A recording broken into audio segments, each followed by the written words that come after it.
Executive clemency.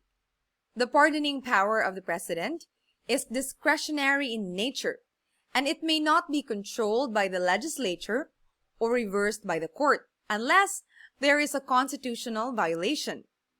In granting the power of executive clemency upon the President, Section 19, Article 7 of the Constitution does not distinguish between criminal and administrative cases.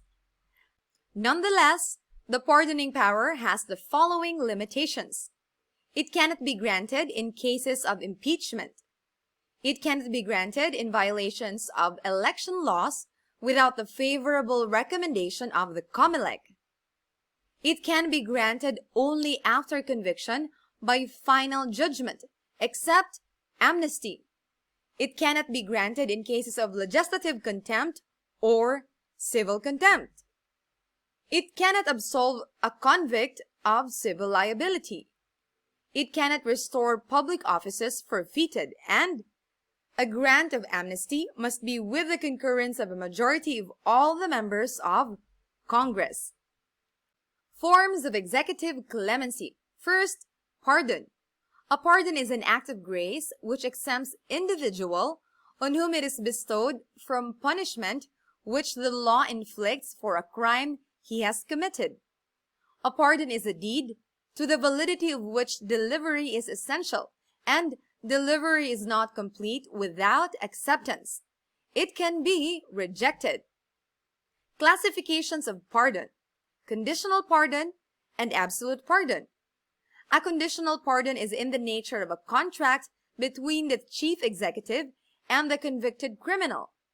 By the pardonee's consent to the terms stipulated in the contract, the pardonee has placed himself under the supervision of the chief executive or his delegate, who is duty-bound to see to it that the pardonee complies with the conditions of the pardon.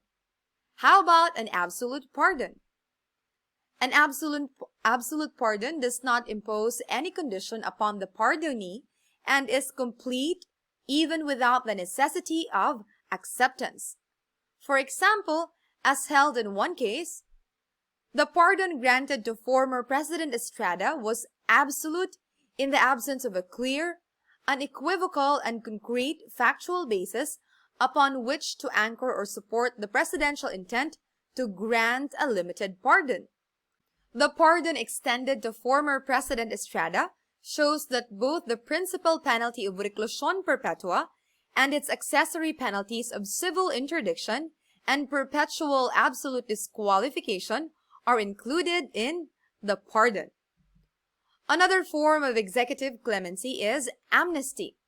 Amnesty is an act of grace concurred in by the legislature, usually extended to classes of persons who committed political offenses, which puts into oblivion the offense itself.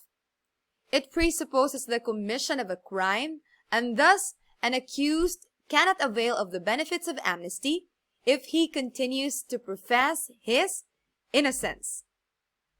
Another form of executive clemency is commutation and reprieve. Commutation is the reduction or mitigation of the penalty. Reprieve is the postponement of sentence or stay of execution. How about parole?